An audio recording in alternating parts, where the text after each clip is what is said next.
Today's video is titled Slavery in the United States of America in 2016, 2017, 2018. Read the 13th Amendment. Welcome to SouFLoTV again, everybody. It is your host with the most. If you are here to hear me talk about Jamaican or Caribbean stuff, dancehall music and all that other stuff, as you can see the channel, that's not what this video is about today. This video today is very, very interesting, detrimental almost, okay? And if you are about empowering your mind, empowering your people, then you might want to stick around for this video. Here we go. For those of you who've never been to the channel before, let's clear up this Jamaican flag behind me. I hang this flag proudly because this is where I was born, okay? That does not separate me from the black people that were born in the United States of America. That does not separate me from my brothers and sisters that were born in Haiti, Cuba, the Dominican Republic, Puerto Rico, Antigua, Barbuda, St. Vincent, Grenada, all these other western places, islands, and so on and so forth. I have been told before by my United States of America brothers and sisters that I am a different person than they are, and I asked, why? Why am I so different? You're just different. You're not us. We're different culture, different. Okay, we do a few things differently because of cultural upbringing, right? But we are genetically the same people. Dr. Boyce Watkins made a post, and the post read, corporations that are paying prison slaves 14 cents per hour to do their work should be legally required to hire these individuals once they are released from prison. It makes no sense that you will use the hell out of them while they are in prison and then not even offer them a job, despite the fact that they are experienced in doing your work just the way you want them to do it. This is something for us to think about. I'm going to read a couple of comments below that, and then I'm going to give my own take on this. Brother Britton Fagan. Brother Britton, B-R-I-T-T-O-N, Brother Britton Brighton Fagan said, in Georgia, the state of Georgia where Atlanta is located, for those of us who do not know or who are geographically challenged but know where Atlanta is, because that's where all the booty popping and all that other hot stuff is going on, and that's where the good music is coming from, urban music nowadays, whatnot. So, Brother Britton or Brighton Fagan from Georgia said, in Georgia, the state prisons don't pay inmates at all. So forget 14 cents. You work for free. Once you are incarcerated, you work for free. It is true slavery here. They created a company called GCI, Georgia Correctional Industries, not institution, industries. They make shoes, clothes, license plates, soap, and many other products, and they sell them everywhere. They have a farm prison. They have a farm prison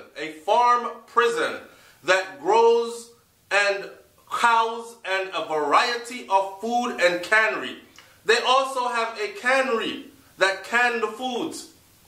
The dairy products, milk and products, other products, even raise the cattle which inmates rustle and care for. I have experienced this myself firsthand.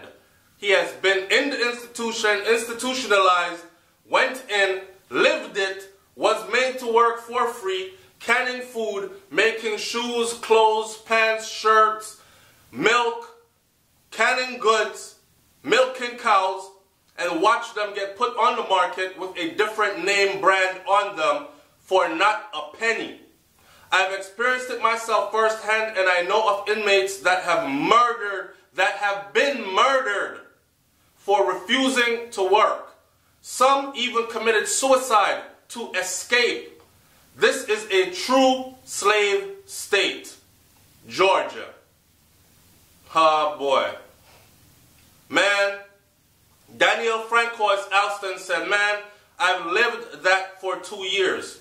We have prisoners doing telemarketing, computer repair, machining, manufacturing, farming, and other highly skilled and marketable jobs in prison. They can't get hired once they're released, though. That is slavery and colonial capitalism, period. Cynthia Summers. This is where I begin to educate. Okay? Cynthia Summers. Thank you, Cynthia. Thank you, sister. Hopefully, enough of our people read this. Read the 13th Amendment, Cynthia Summers says. And it says that slavery is abolished except for punishment of a crime. It says that slavery is abolished except for punishment of a crime. This is the 13th Amendment that governs the laws of the United States of America. So, for those of you who think that slavery disappeared and was abolished, slavery was abolished except for the punishment of a crime. Now, do we not know of people that are doing time in prison that did not do the crime? Hello? How many innocent people have been exonerated so far? Lots of them, right?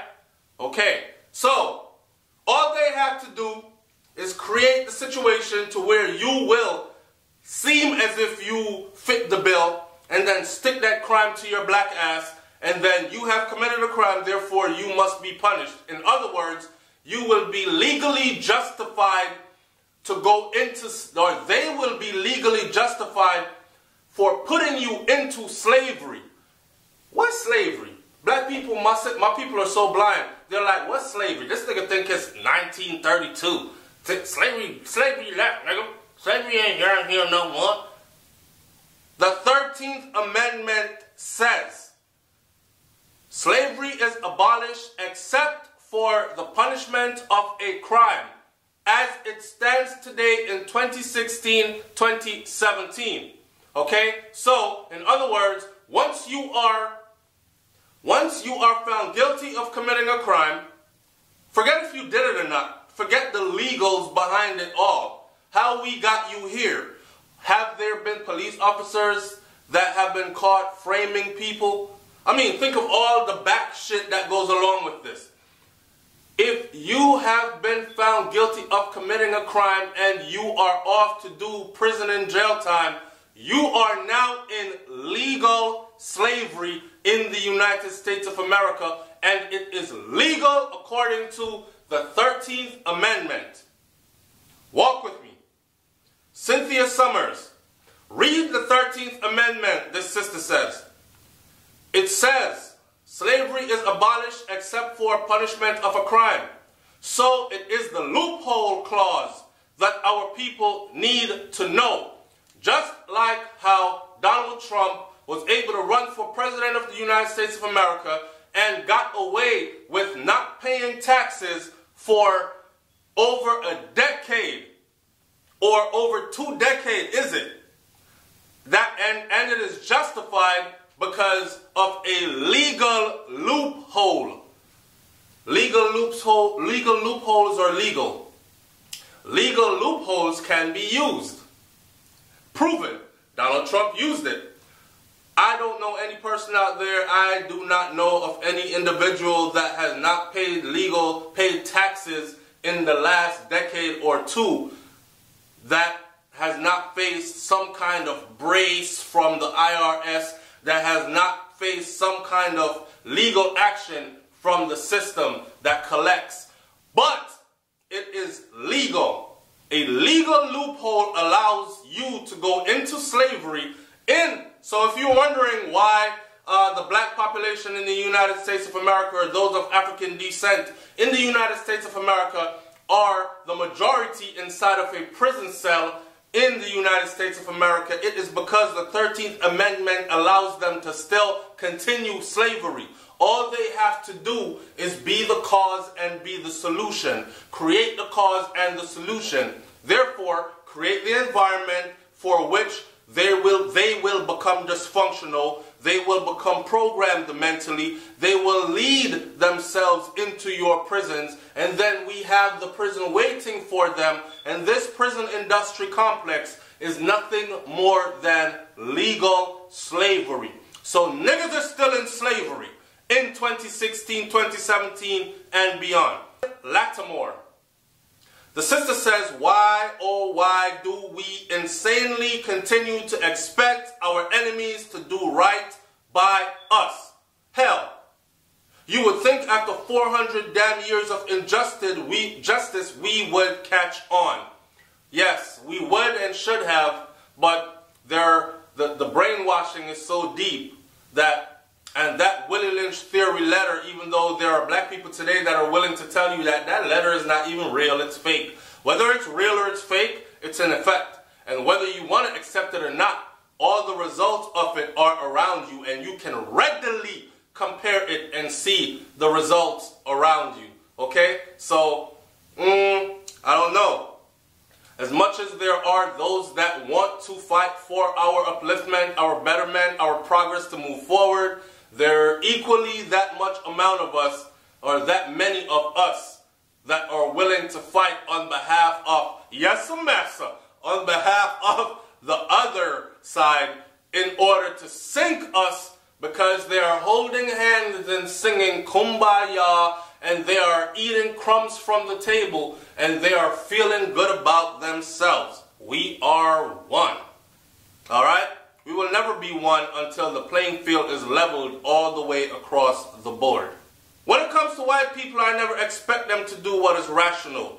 That is why we must understand the concept of warfare, because that is the true state of our relationship with them and other groups. We are not serious enough to govern ourselves until we understand the true nature of war and government. Our brothers in prison are actually prisoners of war. Harry Dixon, I agree to a certain extent. When it comes to white people, I can't really agree with that. And I'm not samboing, and I'm not shucking and jiving. I'm telling you that there are white people that have laid their lives down for us, because they said, I refuse to live in a world where everyone is not treated equally. So I cannot disregard those white people and their efforts to help us to get to where we need to be. Harriet Tubman could not have ran a successful underground railroad without the help of white people. Go do the research. Telling you real facts. Okay? So I don't really subscribe to that. And as much as there are white people out there that want to help us, or there are black people out there that want to destroy their own blacks for a little bit of crumbs off of the table. I'm going to read one more comment and then I'm going to finalize this video. A lot of people feel comfortable, and this is Louisa Henderson. Louisa Henderson, the sister said, a lot of people feel uncomfortable taking a stand because they assume that killers and rapists are the ones that are forced to work, when in an actuality, it is the low-level, less secured prison facilities that do this. If you're in a maxed security custody, there are guidelines to when you are even out of your cell. But here's a fact. Big businesses do not care, and that's how they maximize profits. There are real-life bidding wars over prison labor, and more people should be outraged about this, but they are not. Let's talk about the prison privatization. The government is supposed to govern crime. That means your police officers, your law enforcement officers, police and the military, they work for the government. They uphold the laws of the government, right? Okay, that is one thing. So now we have where private individuals, if you have enough money, if you and I have enough money in our bank accounts, we can actually purchase a prison. And we can run that prison like it's a store, like it's a business. Who does not go into business for profits? Everyone does. Otherwise, you would not go into that business. No one goes into a business saying, I want to lose all my life savings in this business because I just love it so much. So here is the whole $500,000 I've saved up over the last 20 years. Take it. And then in 6 months it's done, and you're sitting on a beach somewhere feeding off your finger and toenails, and you have nothing saved up and nothing to feed your children. It's unrealistic. People go into business for profits. So, privatizing prisons, that is a breeding ground for all kinds of injustice. I'm going to leave it there, and I'm going to let you use your intelligence to think about this. And also remember, I teach, but I also learn, so you teach me as I teach you. It's SouFLoTV. Like, comment, share, subscribe. Do some research and contribute to this forum intelligently. Leave your comment in the comment section. I'm up out of here. Peace.